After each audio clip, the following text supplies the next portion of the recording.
오늘 설교는 제가 대폭 줄여서 요점만 간단히 말씀을 드립니다. 요단강을 마른 땅을 밟고 건너듯이 건너와 이제 약속의 땅에 첫 발을 내디딘 이스라엘 백성들, 그들의 뒤에는 40년이라고 하는 오랜 기간 동안에 전 볼모지 광야가 있습니다. 그곳에서 방황하고 두려워하며 또한 불순종에 의해서 그 앞선 세대 수많은 사람들의 장례를 치르는 일이 있었습니다. 그런데 이제 그것을 뒤로 하고 요단을 건너 약속의 땅에 들어왔습니다.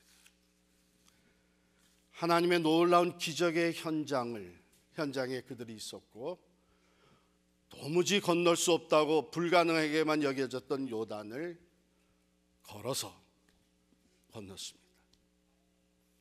성경은 홍해를 가르쳤던 하나님이 요단을 또 가르쳐서 홍해를 건너는 놀라운 기적과 은총을 또 요단을 건너는 이스라엘 백성들에게 마찬가지로 베풀어 주셨다고 증거하고 있습니다. 홍해를 건넜을 때에 모세와 미리암과 온 이스라엘 백성들이 큰 소리로 하나님을 찬양하며 송축하며 하나님의 행하신 기이한 일을 선포하였습니다. 오늘 여호수아에서는 없지만은 저는 분명히 믿는 것, 내가 그 자리에 있었다면, 아니 우리들이 거기에 있었다면 우리가 똑같이 하지 않았겠나. 그렇죠?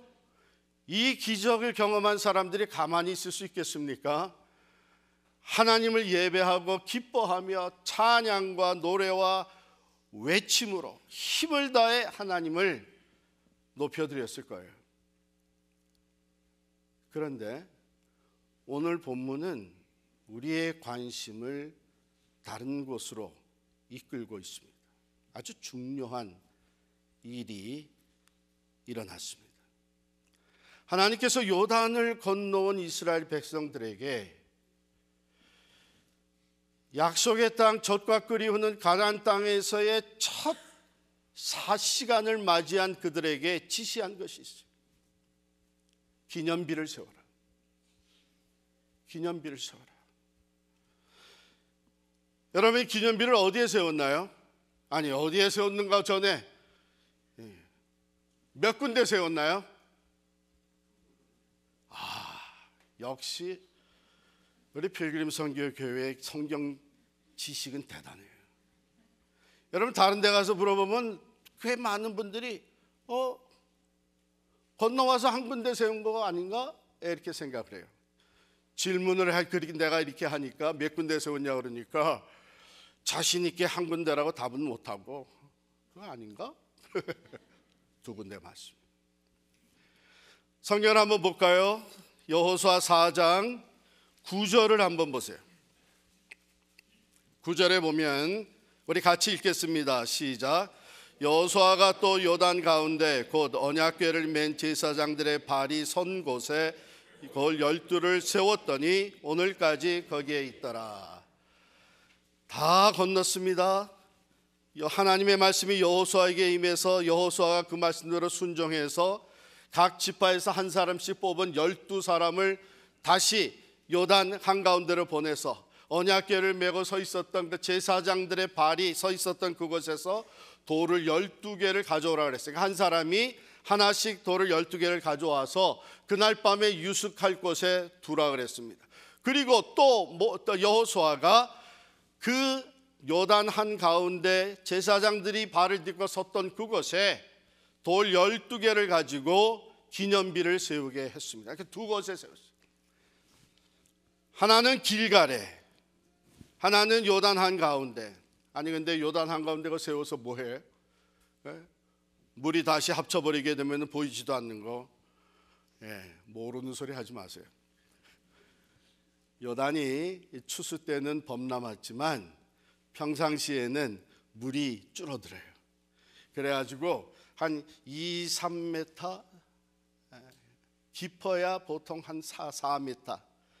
그래서 12개 돌을 쌓아두면 그 수면 위로 돌이 올라오게 되는 것이죠. 그래서 멀리서도 길갈에서도 볼 수 있는 양쪽의 세움으로 말미암아 하나님이 행하신 것을 확실하게 전하겠어요. 자, 이 기념비를 세우게 하신 이유, 특별히 12개의 돌로 하라고 한 이유는 길게 설명 안 들어도 여러분 알겠죠? 각 지파의 대표가 돌을 갖다가 세움으로 쌓아서 12개로 세움으로 말미암아 12지파 모두가 다 어느 한 지파 어느 한 사람 빠짐없이 다 요단을 건너 약속의 땅에 들어왔다는 것이죠. 자, 이것을 세워놓게 되면 돌이 저절로 움직여서 쌓여지는 것이 아니라 이것을 우리 조상들이 세웠을 텐데 이 의미가 뭐냐? 나중에 너희 자손들이 묻거든 그들에게 알게 하라. 알고 하나님을 경외하게 하라. 이것이 기념비의 목적이에요. 여러분, 우상과 기념비는 구분할 줄 알아야 됩니다. 우상은 내가 신으로 신격화 만들어서 그것을 통해 내가 원하는 것을 얻고자 하는 마음에서 세워놓는 것이 우상입니다. 기념비는 하나님이 행하신 것을 영원히 잊지 아니하고 기억함으로써 하나님을 늘 경외하게 만드는 것이 기념비입니다. 그런데 기념비도 때로 잘못하게 되면 우상화될 수 있다는 것을 여러분 기억하셔야 돼요. 그러나 여기에서 하나님께서 기념비를 세우라고 하신 의미는 첫 번째, 그 의미가 무엇이냐? It's all about God. 하나님이 행하셨다는 것을 자녀손 대대로 전하게 하신 것이죠. 그 돌더미를 보고 자손들이 이게 무슨 의미냐 묻게 되거든. 너희의 하나님께서 우리를 자기 백성 삼으시고 이 요단을 건너게 하셨다고 하는 것, 하나님이 이끄셨고 건너게 하셨고 하나님이 이 땅을 우리에게 주셨다고 하는 하나님 이야기를 들려주라는 것입니다. 그런데 그것이 모든 목적은 아니었습니다. 여러분 24절을 내려가서 한번 볼까요? 4장 24절. 제가 먼저 22절부터 23절까지 두 절을 읽은 후에 24절은 다 같이 읽겠습니다. 너희는 너희의 자손들에게 알게 하여 이르기를 이스라엘이 마른 땅을 밟고 이 요단을 건넜음이라. 너희의 하나님 여호와께서 요단 물을 너희 앞에서 마르게 하사 너희를 건너게 하신 것이 너희의 하나님 여호와께서 우리 앞에 홍해를 말리시고 우리를 건너게 하심과 같았나니. 다 같이. 이는 땅의 모든 백성에게 여호와의 선이 강하신 것을 알게 하며 너희가 너희의 하나님 여호와를 항상 경외하게 하려 하심이라 하라. 이 기념비의 두 번째 목적은 선교적 목적이 있었던 거예요. 살아계신 하나님, 이스라엘을 통해서 하나님의 신실하심과 그 능하심, 전능하신 능력을 보여주신 그 하나님, 그 하나님을 여기 보면 이 땅의 모든 백성에게 여호와의 손이 강하신 것을 알게 하며 너희가 너희 하나님 여호와를 항상 경외하게 하려 하심이라. 세 번째 의미가 있다면 우리가 늘 하나님이 살아 역사하시는 것을 홍해를 통해서 요단강을 통해서 하나님이 살아 역사하시는 것을 경험했던 이스라엘 백성들과 같이 오늘도 살아계신 하나님, 영원히 살아서 역사하시는 하나님의 신실하심과 그 하나님의 능력을 오늘 우리들의 삶에서도 체험하기 원한다면 우리가 변해야 된다는 것입니다. 그 기념비를 보면서 변해야 된다는, 어떻게 변해? 약속을 믿는 믿음의 사람이 되어야 된다는 거예요. 언약궤를 들고 들어섰을 때에 하나님의 약속의 말씀, 하나님의 계명이 담겨져 있는 언약궤를 들고 발을 내딛었을 때 요단강이 갈라지기 시작을 하였고, 제사장들이 그 언약궤를 메고 한가운데 서 있을 때에 모든 백성들이 다 건너기까지 하나님은 신실하게 그 요단물을 나누어 놓으셨습니다.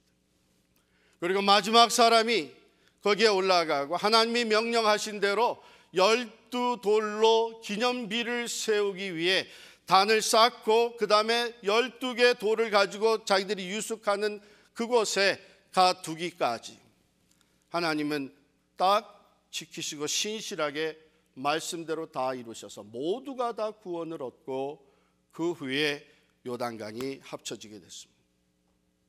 사랑하는 성도 여러분, 이 기념비는 하나님이 행하신 일을 기념하게 기억하게 하실 뿐만 아니라 살아계신 하나님을 모든 백성들에게 증거하게 하는 선교적 사명이 있고 뿐만 아니라 우리의 일상생활에서 오늘도 살아계신 하나님이 나와 내가 원하는 것 사이에 가로막혀 있는 장애, 내 힘과 내 능력과 지혜와 경험으로는 도무지 해결할 수 없는 문제를 놓고 좌절할 수 있고 실망할 수 있고 포기할 수 있는 그런 상황 속에 하나님을 믿는 믿음으로 하나님의 약속의 말씀을 붙잡고 하나님 앞에 나아갈 때에 하나님은 오늘도 살아계셔서 그 말씀대로 이루시고 그 말씀대로 역사하시고 능력으로 구원을 베푸시는 하나님이신 것을 믿으시기를 원하시는 것입니다. 너와 내 자손이 하나님의 행하신 것을 기억하고 너와 내 자손이 그 하나님이 주신 이 선교적 사명을 감당하여 주변의 많은 사람들이 하나님을 알고 경외하게 만들 뿐만 아니라 언제라도 너와 내 자손이 신실한 믿음으로 나아감으로 말미암아 살아계신 하나님을 계속해서 경험하고 그의 구원을 보게 되기를 하나님은 원하셨던 것이죠. 이제 약속의 땅을 정복해야 되는 이스라엘 사람들, 싸움에 나갈 때마다 이 기념비를 기억하면서 우리와 함께 하셨던 하나님이 우리와 또한 앞서 행하시는 것을 신뢰하며 그 땅을 정복해 나가기 시작을 했습니다. 실패할 때도 있었습니다. 아이성을 치다가 패배해가지고 큰 슬픔과 낙심과 절망에 빠졌을 때에 이 기념비를 바라보는 사람들마다 하나님은 여전히 살아계시고 하나님을 우리가 다시 신뢰하는 믿음으로 나아갈 때에 하나님은 우리에게 다시 구원의 손길, 승리의 길을 열어주신다는 새로운 힘과 용기를 얻게 되었던 것이죠. 여러분들의 가정에 이러한 기념비가 있습니까? 여러분들의 가정에서 이 하나님의 행하신 일을 자녀들에게 들려주는 이야기가 살아 있습니까? 어떤 때는 가정에 십자가를 걸어 놓는 것이 촌스럽게 여겨질 수도 있습니다. 어떤 때는 성화를 걸어 놓는 것이 다른 것들과 어울리지 않게 보여질 수도 있습니다. 어떤 때는 내가 하나님을 체험했던 바로 그 장소, 내가 하나님을 진실되게 만났던 그것에 사진을 프레임해 놓는 것이 이것이 어울리지 않을 수도 있습니다. 그러나 여러분 그런 거 하나하나가 기념비적인 역할을 한다는 걸 기억하시기 바랍니다. 찬란하고 화려하고 근사하고 세련되고 이러한 인테리어 디자인으로 집을 온전히 장식해 놨을 때 여러분들이 자녀들에게 주는 스토리는 무슨 스토리예요? 너도 열심히 공부해서 출세하면 이거보다 더 좋은 집, 이거보다 더 좋은 장식을 해놓고 살 수 있다고 하는 메시지를 들려주겠죠. 그건 믿음의 유산이 되지는 못합니다. 우리 자녀들에게 세상적인 가치를 따라가게 만드는 세속적인 유산이 되고 말아요. 그러나 하나님을 생각나게 하는 기념비, 우리 가정에 우리 대대로 내려온 이야기를 나누게 하는 그 기념비, 그 하나님 오늘도 살아계셔서 신실하게 우리들을 지키시고 믿음으로 나아가는 자들 속에 살아 역사하시는 것을 기억하게 만드는 기념비. 믿음의 가정엔 적어도 한두 개가 있어야 됩니다. 어려서부터 자라는 아이들이 다 좋은데 좀 촌스러워 보이는 저건 뭐야? 그냥 줄에다 주워다가 세워놓은 기념비 돌 12개 쌓아놓은 이건 뭐야? 그때 하나님의 행하신 짓을 들려줘야죠. 하나님의 구원이 어떻게 우리 가정에 우리에게 임했는지를 들려줘야죠. 그래서 우리 자녀들이 하나님을 알고 하나님을 경외하는 믿음의 사람들이 되게 하는 것, 이것보다 귀한 믿음의 유산은 없습니다. 오늘 주님께서는 우리 모든 믿는 자들에게 영원히 기억하게 만드는 기념비를 우리에게 베풀어 주십니다. 고린도전서 11장에서 사도 바울은 이 기념 성찬에 대해 이렇게 말씀하십니다. 고린도전서 11장 23절, 내가 너희에게 전한 것은 주께 받은 것이니 곧 주 예수께서 잡히시던 밤에 떡을 가지사 축사하시고 떼어 이르시되 이것은 너희를 위하는 내 몸이니 이것을 행하여 나를 기념하라 하시고, 식후에 또한 그와 같이 잔을 가지시고 이르시되 이 잔은 내 피로 세운 새 언약이니 이것을 행하여 마실 때마다 나를 기념하라 하셨으니 너희가 이 떡을 먹으며 이 잔을 마실 때마다 주의 죽으심을 그가 오실 때까지 전하는 것이니라. 우리가 어디서부터 구원을 받았는지를 기억하게 만든 성찬입니다. 또한 이 성찬과 함께 우리에게 주어진 사명, 그가 다시 오시는 그날까지 그의 죽으심을, 그의 십자가와 부활을 전하는 선교적 사명이 있는 것을 우리에게 기억하게 하는 기념비입니다. 주님께서 오늘도 성령으로 이 자리에 친히 오셔서 우리에게 성찬을 베풀어 주시는 줄을 믿습니다.